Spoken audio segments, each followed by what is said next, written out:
মায়ের লীলা, তাই মা স্থাপিত করেছে এই আসরে। তাই চলো সবাই মিলে আমরা মায়ের একটু গুণকীর্তন করি, তাই না? ঈশ্বর সবাই মিলে জয় ধ্বনি, জয় জয় মা মনসা কি। ওরে কৃপা করে এসো মা গো এই আসরে, দয়া করো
তাই যারা আসরে আসবেন দয়া করে আমাকে প্রণাম করবেন না, কেমন?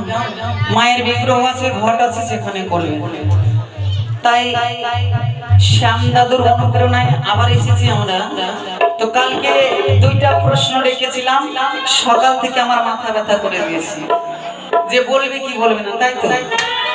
একটা বলেছিলাম সে বিনায়ক, গণেশ ঠাকুরের নাম ছিল বিনায়ক, আর সর্বপ্রথম নাম রাখা হয়েছিল সনাতন। এই বিনায়কের দেহের মধ্যে হস্তির মাথা আসলো কেন?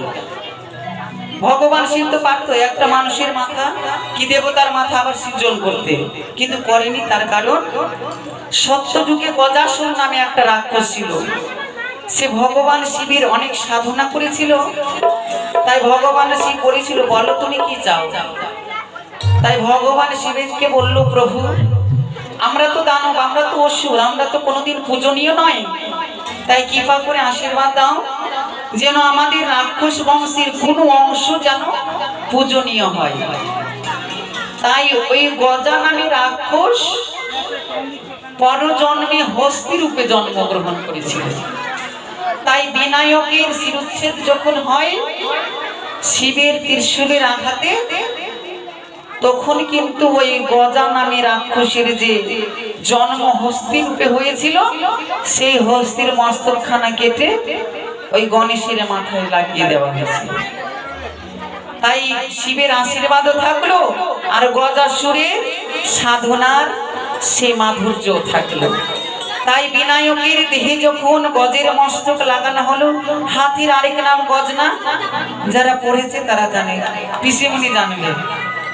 হাতির 5টা নাম, হাতি, হস্তি, গজ, আরো কয়েকটা আছে। তাই ওই তার জন্য ভগবান সেই বিনায়ক সনাতনকে পরে গজানন বলা যায়। একটা প্রশ্ন শেষ, আর একটা বলবো যে কৃষ্ণ কখন কালী হয়েছিল, তার প্রসঙ্গ কোথায় রেখেছিল, তো বলে যাব। দাদুর মনে সান্ত্বনা আসবে কি আসবে না জানি না, তবে চলো গণেশ ঠাকুরের চরণ স্মরণ করি। ও দেব হে দেব হে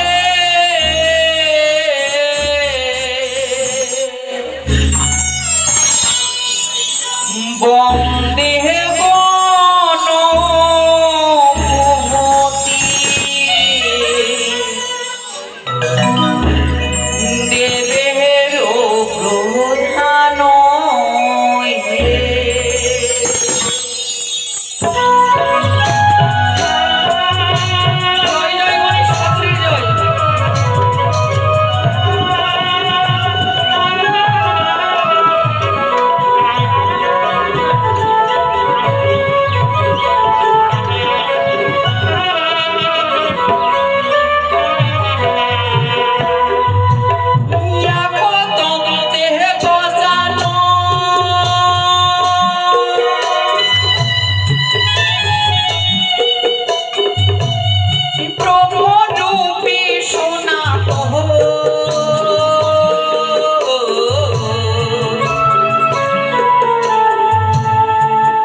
গণেশ ঠাকুরের পূজা হয়। বেশিরভাগ কিসে পূজা হয় গণেশ ঠাকুরের বলো তো? গণেশ ঠাকুরের প্রসাদ সিন্দুর আর তেল দিয়ে মাখানো হয় গো। গণেশ ঠাকুরকে দেখবেন বিভিন্ন মন্দিরে গণেশের মূর্তিগুলো তেল আর সিঁদুর দিয়ে মাখানো। হনুমান আর গণেশ ঠাকুরের পূজা তেল আর সিঁদুর দিয়ে মাখানো হয়। তাই বলছি সিন্দুরে তো সভা যা অপূর্ব দেখায়। এই হচ্ছে গণেশ ঠাকুর, যার সে সন্তুষ্ট হয় একমাত্র তেল সিঁদুরে। তাই কি বলছি, ওই না ভক্ত গণের বলি হারি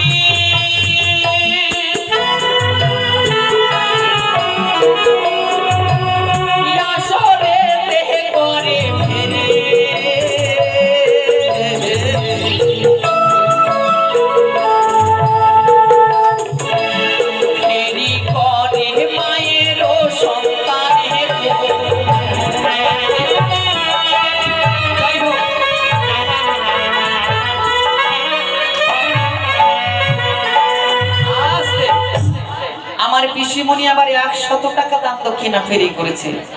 মস্তকে ধারণ করলাম, ওগো গণেশ ঠাকুর কৃপা করো যেন সেই পিসিমণি মনের ইচ্ছা পূর্ণ হয়। কারণ পিসিমণি তো এমনি চাকরি করে, আর কি আশা করবে মায়ের কাছে জানি না। তবুও মায়ের কাছে যদি কোনো প্রার্থনা থাকে যে যেন সে মা অবশ্যই তার কল্যাণী করে। তাই কি বলছি, ওগো তুমি দিলে টাকা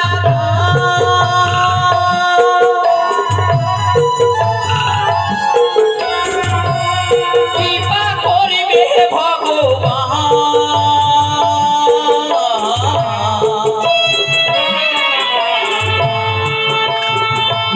দয়া করিবে প্রভু জগন্নাথে গো।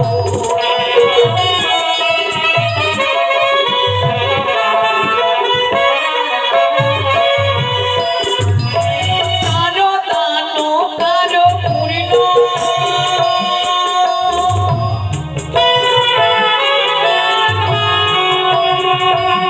সর্বশাস্ত্রে রই গণ্য,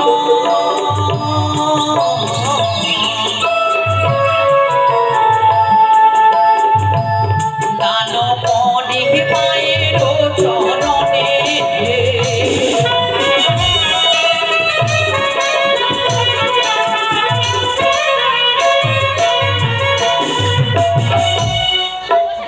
আজকে একটু গল্প করি, না করলে হবে, কারণ যখন এসেছি আর আসতে পাবো, কিন্তু একটা কথা বলে আসতে। গণেশ ঠাকুরের দুইজন স্ত্রী, আমি আগেও বলেছিলাম, ঋদ্ধি আর সিদ্ধি। পুত্র হচ্ছে শুভ আর লাভ, কন্যা হচ্ছে সন্তোষী। এই হচ্ছে গণেশ ঠাকুরের পরিবার। গণেশের অনেক লীলা বর্ণনা আছে। দুর্গা পুরাণে দেখবে শনির দৃষ্টিতে শিরচ্ছেদ হয়েছে, তাই না? শনি দেবতার দৃষ্টিতে গণেশ ঠাকুরের শিরচ্ছেদ হয়েছে। শিব পুরাণে দেখতে গেলে দেখবেন শিব নিজে তীক্ষ্ণ দিয়ে তার মাথাটা কেটে ফেলেছে। তবে সেই সব কথা নিয়ে তর্ক করা যাবে না। 16 শাস্ত্র 18 পুরাণের মধ্যে জানি না কিভাবে লেখা আছে। তাই গণেশ এমন একটা দেবতা যার পুজো গোবরের মধ্যে করা হয়, আবার করা হয় গোবরের মধ্যে গণেশ ঠাকুরের পূজা করা হয়। তাই সবাই গণেশের শরণাপন্ন হও, সুবুদ্ধি দান করবে, অশুভ শক্তিকে নাশ করবে। জয় জয় গণেশ ঠাকুরের জয়।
একজন জননী ৫০ টাকা দান করে গেছে, মস্তকে ধারণ করলাম, অর্পণ করলাম মায়ের জননী, যেন ভবপারের বৈতরণী যেন ওই মুদ্রা দানের ফলে যেতে পারে।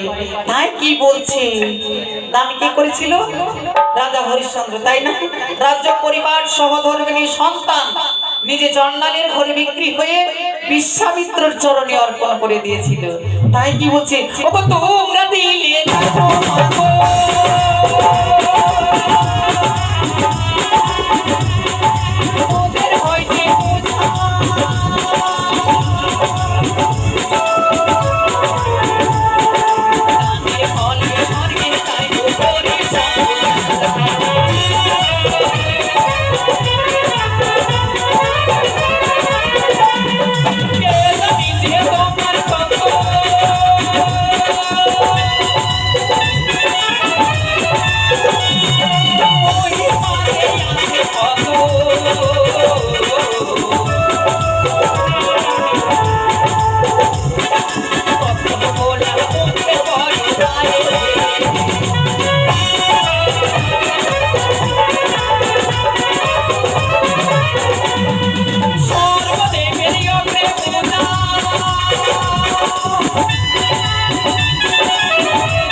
আরেকজন জননী 10 টাকা দান, পুণ্য ছলনা করেছে দক্ষিণা, যেন কৃপা করে করবো গো জানেন। ওই না তুমি দিলে টাকা মেরে,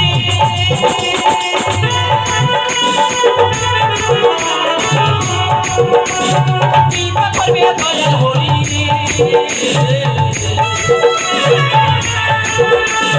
দয়া করবে করবো জগন্নাথ।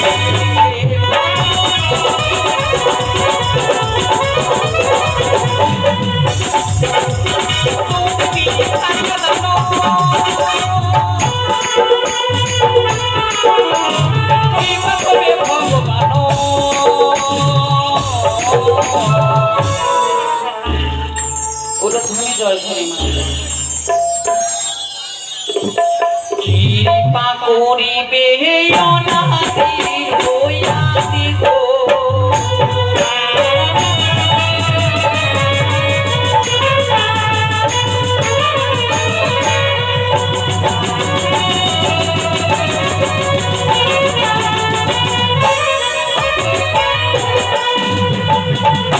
ওরে গণেশ বন্দনায় আমার অন্তিম হইল,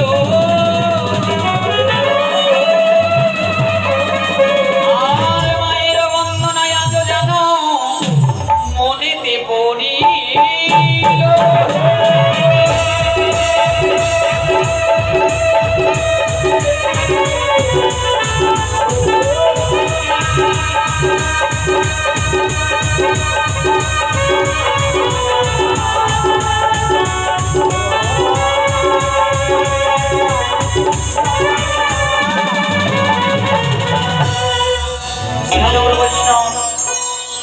ভুল হলে মার্জনা করবেন। কেন? কালকে বলেছিলাম যে কৃষ্ণের গোপন অঙ্গটা কোথায় গেছিল, পুরুষাঙ্গ। বুঝতে পারছেন সবাই? বুঝার কিছু এর মধ্যে নেই। নিধুবনে কৃষ্ণ কালী হয়েছিল, মা উলঙ্গিনী অবস্থায় থাকে। তবে যদি কৃষ্ণ উলঙ্গ হয়ে দাঁড়িয়ে থাকে তো আইনগ্রস্ত দূর থেকে দেখে বুঝে দিবে এটা কৃষ্ণ। তবে ওকে একটা মগদর লাঠি দিয়ে মেরে ওর মাথা ফাটাবে না। তো কৃষ্ণ নারী হয়েছিল অবশ্যই সেদিন। তার পুরুষ সঙ্গ কালীর পায়ের নিচে কি থাকে? কি থাকে তো সি, তাই না? কালী পায়ের নিচে থাকে মহাদেব। তাই কৃষ্ণের ওই পুরুষাঙ্গ ভূমিতে পড়ে মহাদেব সৃজন হয়েছিল। তাই শিবের পূজা দেখবে মূর্তির হয় না, লিঙ্গের পূজা হয়, হয় না? শিবলিঙ্গের পূজা হয়। ওই আশীর্বাদে শ্রীকৃষ্ণ তাকে আশীর্বাদ করলো যে আজ থেকে তোমার লিঙ্গেরই পূজা হবে। তাই কৃষ্ণ শিব দুই কিছু নয়, একই তারা। যেমন রাধা পূর্ণ শক্তি, কৃষ্ণ শক্তিমান। রাধা কৃষ্ণ এক সত্তা, বেদের প্রমাণ। তারা পৃথক নয় গো, তারা সব এক। তবে কালকের কথাটা বলে দিলাম, তবে আর কেউ এটা নিয়ে আলোচনা করবেন না, নইলে জেনে নেবেন একটু গুরুদেবের কাছে, কেমন? তাই চলো মায়ের একটু তত্ত্ব কথা বলে আমরা চলে যাব। হো মা গো মনসা,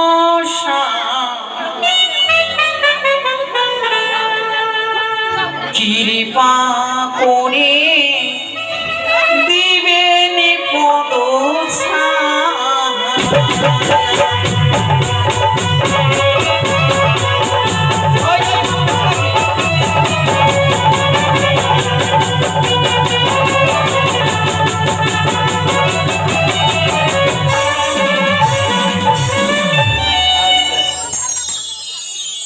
জয় মা মনসা। মা মনসার চরণে সর্বপ্রথম বন্দনা কালে ৫০ টাকা দান করেছে একজন ভক্ত। তার যেন লটারিতে ১ কোটি টাকা লাগে। তবে মা মনসার কাছে প্রার্থনা করব যেন তার যেন মনের ইচ্ছা পূর্ণ হয়। কথাটা বলতাম না, কিন্তু বলতে বাধ্য হলাম। আমাদের ভারতবর্ষের অর্থমন্ত্রী কে আছে জানো? কারা কারা জানে? হাত উঠাও তো। কেউ জানে না ভারতবর্ষের অর্থমন্ত্রী? কেউ জানে না? দাদারা, প্রধানমন্ত্রীর নাম জানো? হ্যাঁ, নরেন্দ্র দামোদর দাস মোদী, তাই না? উনি হচ্ছে প্রধানমন্ত্রী, কিন্তু অর্থ হাতে টাকা পয়সার মালিক নির্মলা সীতারামন। আর আমাদের পশ্চিম বাংলায় আছে চন্দ্রিমা ভট্টাচার্য। তাই যিনি দেবতাদের অর্থমন্ত্রী তিনি হচ্ছে কুবের দেবতা। মনসার কাছে ধনরত্ন নাই যে দিয়ে দিবে, তবুও যদি মনসা কুবের দেবতাকে বলে কোন রকম লটারিটা লাগিয়ে দিতে পারে, তাই মায়ের কাছে প্রার্থনা করে সকলে মিলে যেন তার মনের ইচ্ছা পূর্ণ হয়। জয় জয় মা মনসা।